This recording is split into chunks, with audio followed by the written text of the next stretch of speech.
doing the work, you wake up early, you read the books, you write down your goals, you do all the things you're supposed to be doing, but you're still not getting the results that you want. Well, in today's episode, I break down why you're not getting the results, and I talk about several action items and actions you can take to get breakthrough results. Welcome to another episode of Success Through Failure. This is your host, Jim Harshaw Jr., and today I'm bringing you another solo episode. Today we're going to be talking about mindset.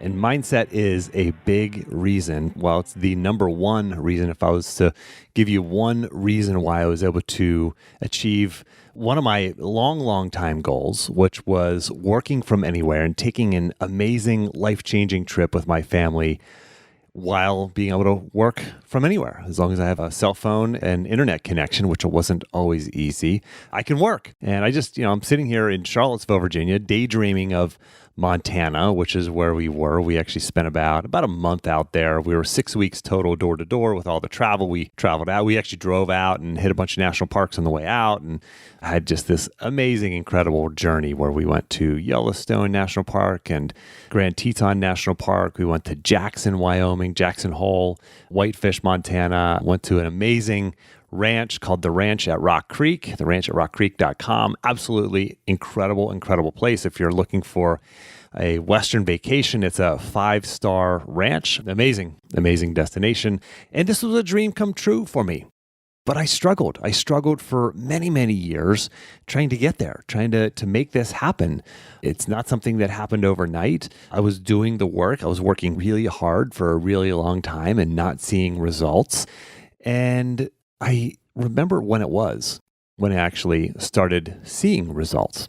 And it was the same thing that happened in wrestling when I was competing as an athlete. I worked so hard. I was voted by my teammates the hardest worker on the team for my sophomore and junior and senior seasons. I was the hardest worker on my high school wrestling team. I mean, I was a worker, man. I wrestled year round. I did everything you could possibly ask a young man to do who wants to reach his maximum potential. But it wasn't until I did one thing that I started seeing results. When I finally did this thing my senior year in college, leading up to my senior year in college, everything just fell away. All the breakthrough happened, all the failures, all the struggle, all the adversity. I was able to just put that down off my shoulders and go compete and be the best version of myself. And the results came. So how about you? How can we help you? How can I help you get those same results? I think back even in high school. Here's an example of what I'm talking about where I was struggling but didn't get results. If you were to ask me if I could be a state champion in high school, Pennsylvania state champion, that was my goal. And if you'd ask me, can you be a state champion? I was like, yeah, I'm going to be. I'm going to be a state champion. But here's the thing.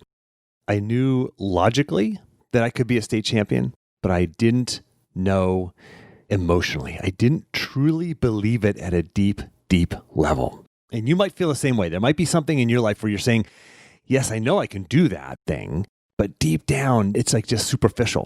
And deep down, you don't truly believe it. And so once I finally overcame that, I'm going to give you some tactics for overcoming that, the world opened up for me. But it took me years of figuring this out. And listen, I just talked about this dream trip that I took. I have my dream business and things are pretty amazing right now. And I do want to preface this by saying, yes, I fail. Hence the name Success Through Failure is the name of the podcast. I own that. I argue with my wife. I get frustrated with my kids. I eat food that I wish I didn't eat after I'm done eating it. I wake up some mornings wishing I didn't have that one last beer. I find myself at times drifting away from my faith. I have days where I don't like or feel like going to work. Like, I'm not perfect. I'm not coming from this position of perfection. And if you're listening to any podcasts or watching people on Instagram or social media talk to you like they have achieved some promised land where they have none of these challenges in their life, then they're just not pulling back the curtain and showing you the truth. And if there's anything that this podcast does, it's that. It pulls back the curtain on the reality of life for successful people. The struggles are still there. So whenever you get from where you're at now to where you want to go, there'll still be challenges. There will still be struggles, but you'll be able to deal with them better. You'll have the resources or the mindset or the things in place in your life that will bring you fulfillment and joy. And I had a conversation with a gentleman by the name of Jeff Madoff a few days ago. Jeff Madoff, he's the CEO and founder of Madoff Productions. This individual has achieved success, absolutely incredible. His production company, they do like commercials and documentaries and web content for huge brands like Ralph Lauren and Victoria's Secret and Tiffany and just major brands, Harvard University. And, he's been a featured speaker at places like the Wharton School at University of Pennsylvania and South by Southwest Brazil. Anyway, just an elite performer. He does amazing work. And it's interesting, he's talking about Ralph Lauren. He's talking about Ralph. He's got like a personal friendship or, professional friendship anyway with Ralph Lauren. So it was funny hearing him talk about that. But he talks about in this interview that you're going to hear, it'll be a few weeks before I publish it, but he talks about the myth of replication. And that is this. It's just because you follow the steps that somebody else has taken to get to success, it doesn't mean you're going to have the exact same results. Yes, success leaves clues. Yes, there are best practices. But just because you do steps 1 through 10, it doesn't mean you're going to have the exact same results. There's more to it. You're bringing your experiences to it. You're bringing your mindset to it. You're bringing all of your background, your knowledge, your education, your resources, etc. You're bringing all of that to the situation as well. So what's the missing piece? The missing piece that I find that most people have, if you're doing the work, if you're waking up early, you're writing down your goals, you're working out, you're doing all the things that you're supposed to be doing, you're making the phone calls, you're creating the to-do lists, and et cetera, but you're not getting results. What are you missing? And man, do I wish I had listened to this episode a long time ago. If I could go back and deliver something to myself 5 years ago, 10 years ago, 20 years ago, 20, 30 years ago, this is the episode that I would give to myself then.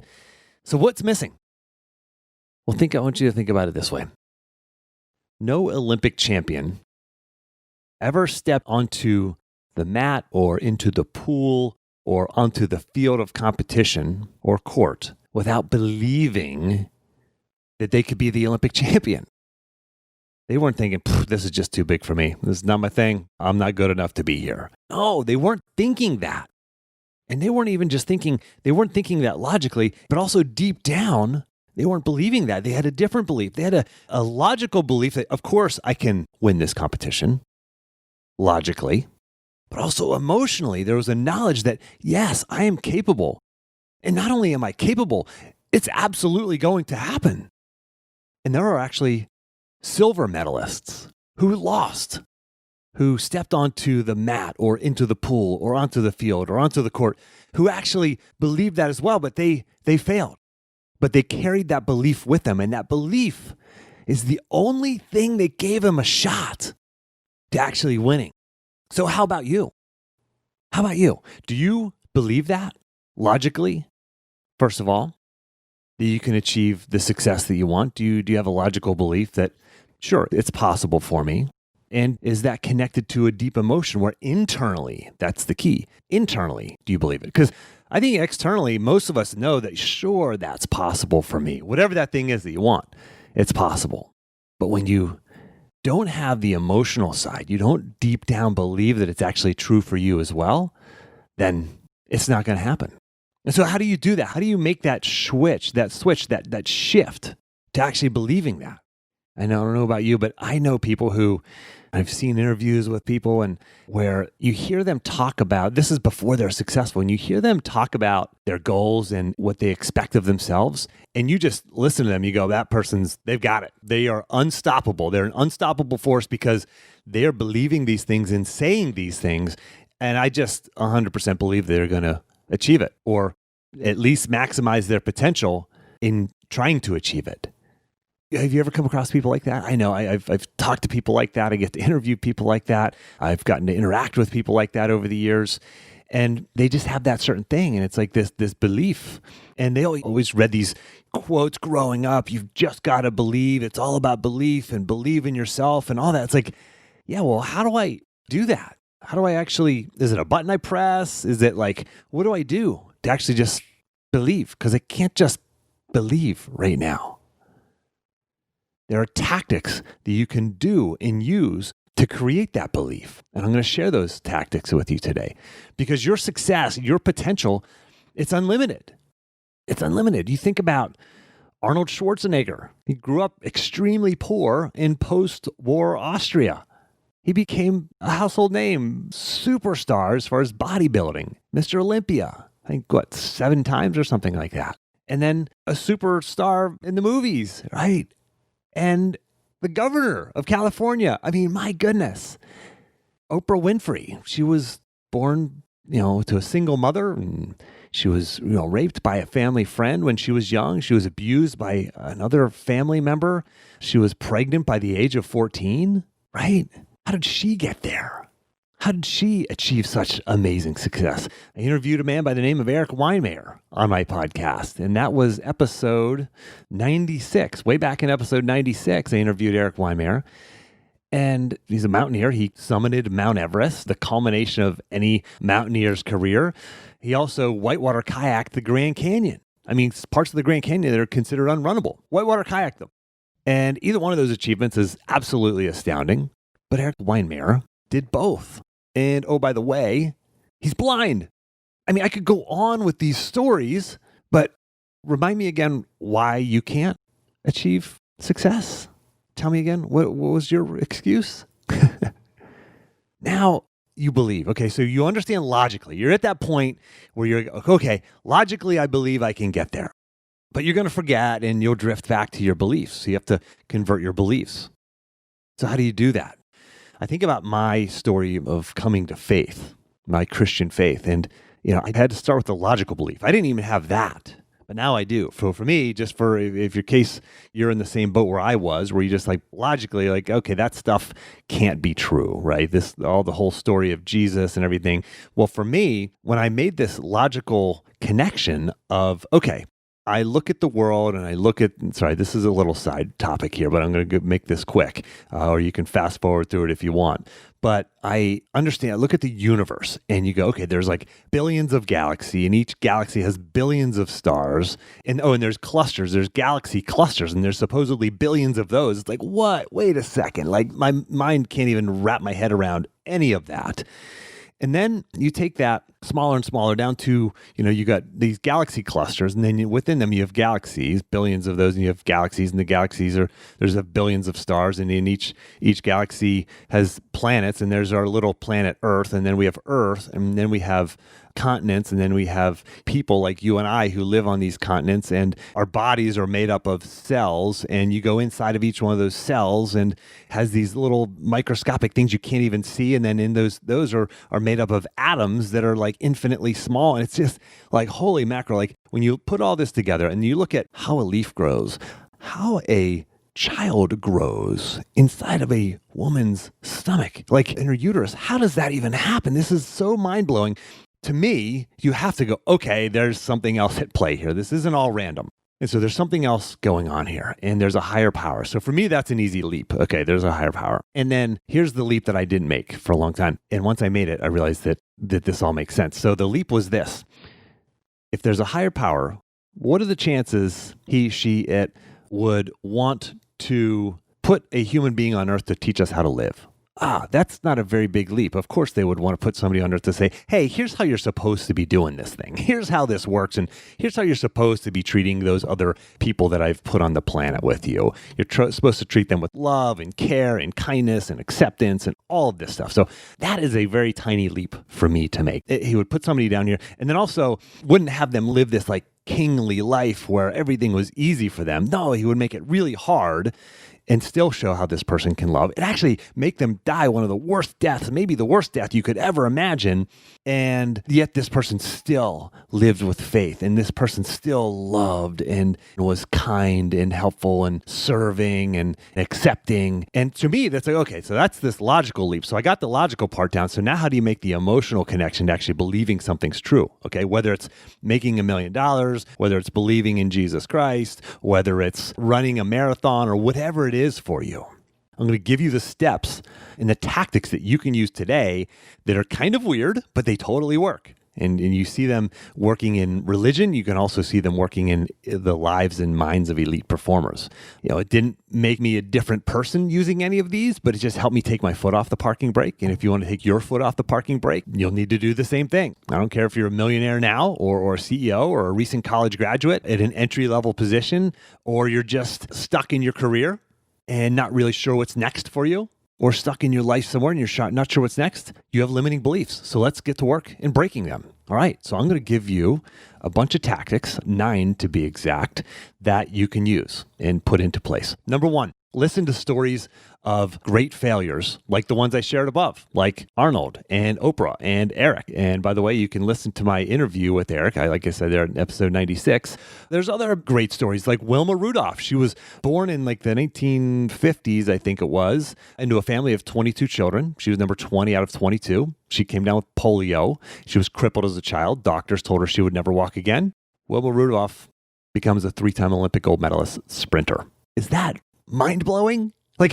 Remind me again what your excuse is. How about Steve Jobs? He created this amazing company and then he got fired from it. And then, this was all before he came back and got brought back on and led it to success. I mean, wait a second. Why should you have doubts again? Did you start a company and then actually get fired from your own company because you suck?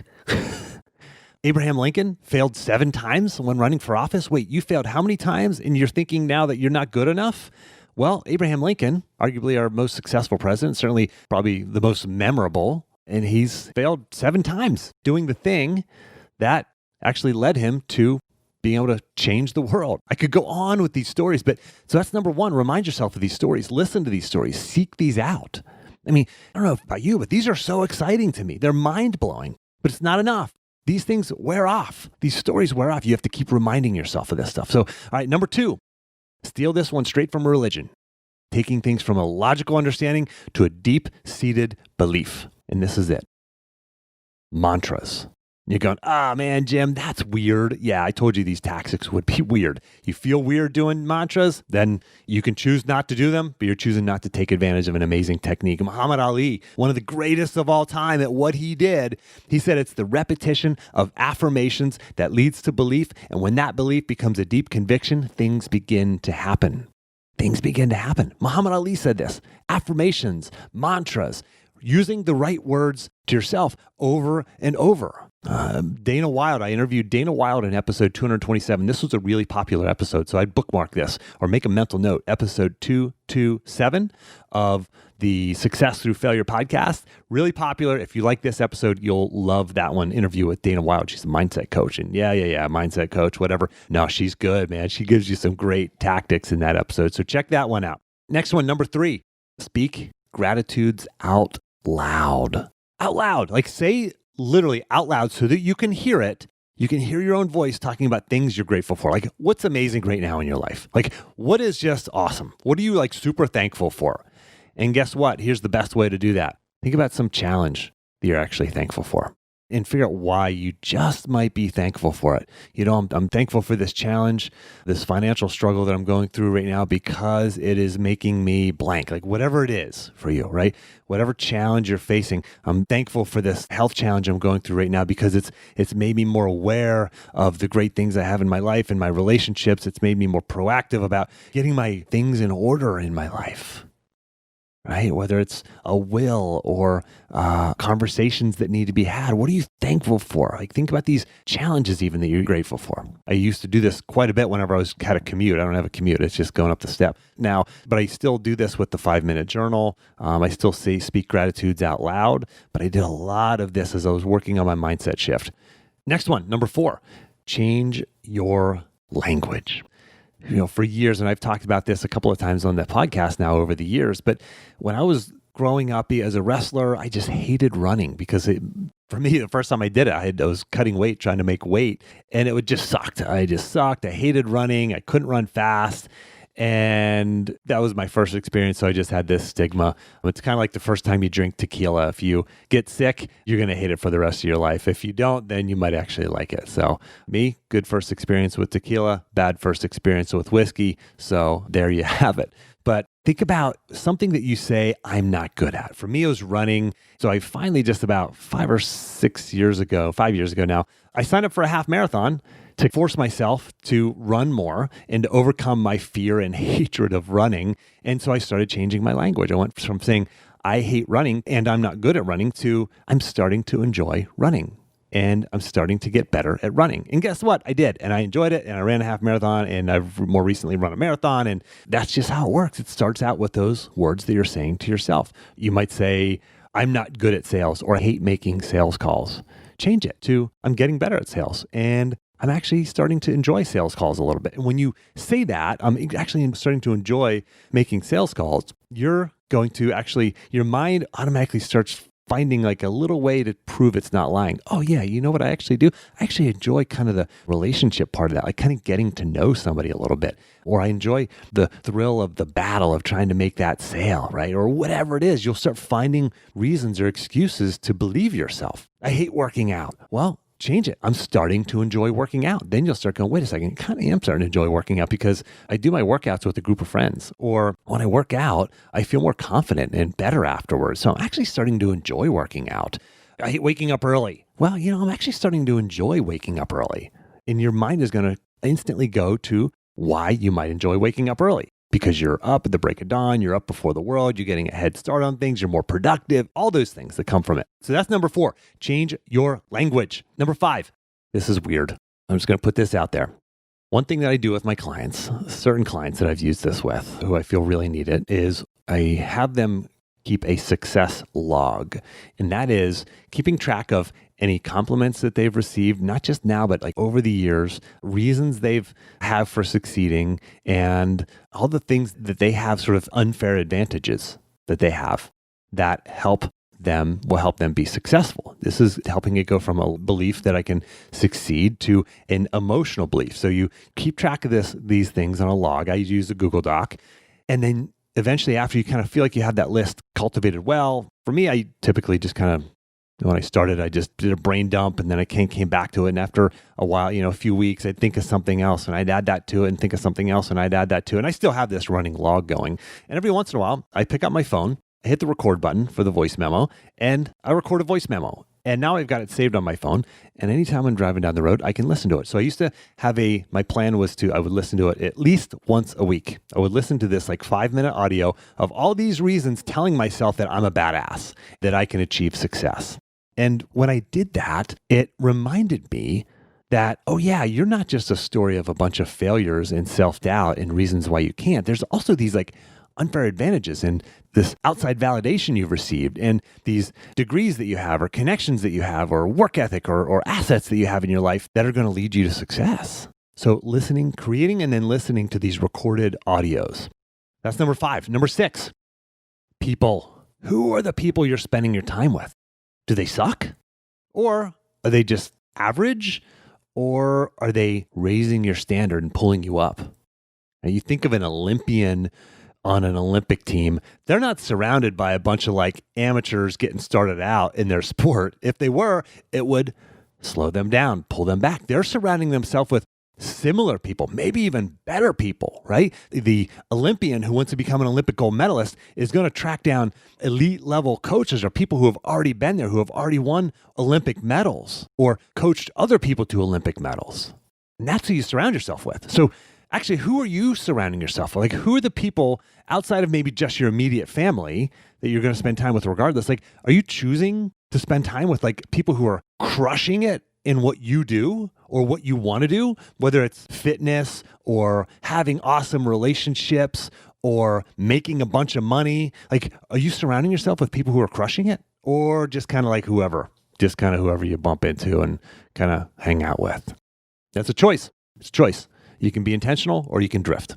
So who are these people? And actually, everything I just talked about, pretty much the mantra, gratitudes, changing your language, recorded audios, people. So numbers, what do we got here? Numbers 2, 3, 4, 5, and 6. Those are all part of the environment of excellence. I talk more in depth about the environment of excellence, which is part of my coaching program. Talk about that in episode 152. And by the way, so I mentioned coaching. A lot of what I'm talking to you about here, I help my clients apply to their lives. And so if you want to kick the tires to see what it's like to have a coaching call with me, you can go to jimharshawjr.com/apply. And I have some time slots open on my calendar there. It's a kind of a one-time thing. If you want to give it a try and see if it's right for you, great. It's also for me, I don't make my coaching programs just available where you can just go to my website and sign up. I got to find out if you're a good fit for me, if I can get results with you. If so, great. If not, I'll point you in the right direction. Not everybody's the right fit. So there's a little bit of an application process there. But anyway, this is all, what I'm talking about is in the environment of excellence here. So episode 152 is another great episode to reference after this one. All right, number 7 of 9.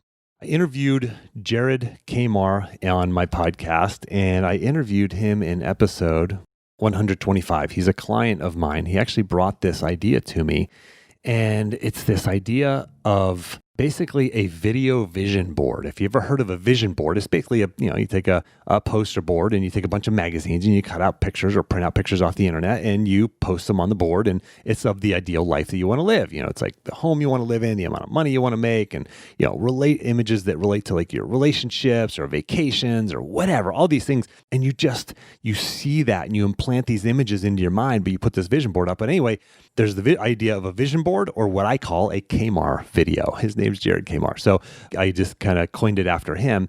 But on my phone, I have iMovie. Actually, I just watched my Kamar video, my vision board video this morning. But it's super easy. I just recorded this, or just grabbed a bunch of pictures from my camera roll as well as off the internet, and I plugged them in and put some music in the background, and I had this video. So it's pretty awesome. Same idea can be done with a vision board, and a physical vision board, or just putting quotes on your mirror, images around, etc. That's number 7. Number 8, visualization. Like, I struggled for a long time with visualizing in the real world, because when you're an athlete, it's easy to visualize that podium moment or that wrestling match. I could visualize a 7-minute wrestling match, but in the real world, it's like, what does that look like? It's like a whole life of things. How do you sit and do like a 5-minute visualization of like everything in life? Well, you can't.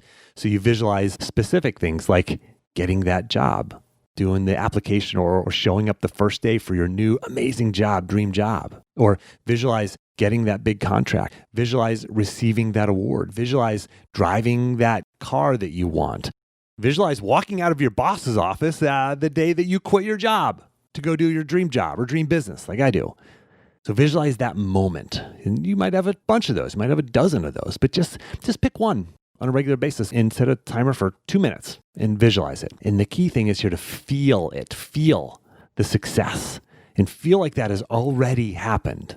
Feel like it's already done. For me, it's something I do on a regular basis still, at least once a week. I actually have an alarm on my phone. And this month, by the way, it's actually what I call a micro goal of mine, is to make sure I'm watching or I'm doing the visualization every single week. So that's one thing that is continuing to help me with my mindset. All right, last but not least, this one's weird also.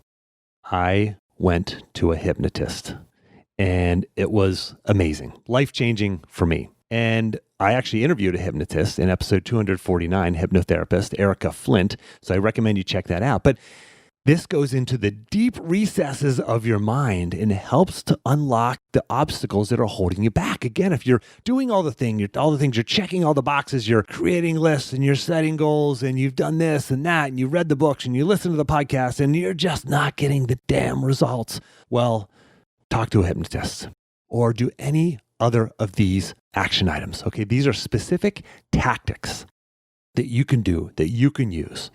And I want you to not just listen to this episode, go on and take action with these. You can get the action plan, go to jimharshawjr.com/action, and you can download the PDF with all 9 of these things, as well as the links to the episodes I mentioned. Erica Flint, the hypnotherapist, 249, 227 with Dana Wild, 152 with Jared Kamar. There's in 96 with Eric Weimer. So it's all these episodes you can reference, and you can grab the action plan. It'll have all the links there. It'll have the 9 items that I mentioned here. Don't just listen to this and move on with your day. Don't just go back to being busy. Get this mindset piece figured out. And again, if you want help with that, go to jimharshawjr.com/apply, and we can find a time to have a chat about how this might work in your life. That's all from me today. If you got a lot of value out of this, give it a rating and review on iTunes, please, or just send it to a friend and tell them to go check out jimharshawjr.com/259. That's episode 259 of the Success Through Failure podcast. It can be found where all fine podcasts are found: Spotify, iTunes, Stitcher, Google Podcasts, you name it, it's available there. As always, take the time to get clear on your goals and embrace failure as a stepping stone on your path to success.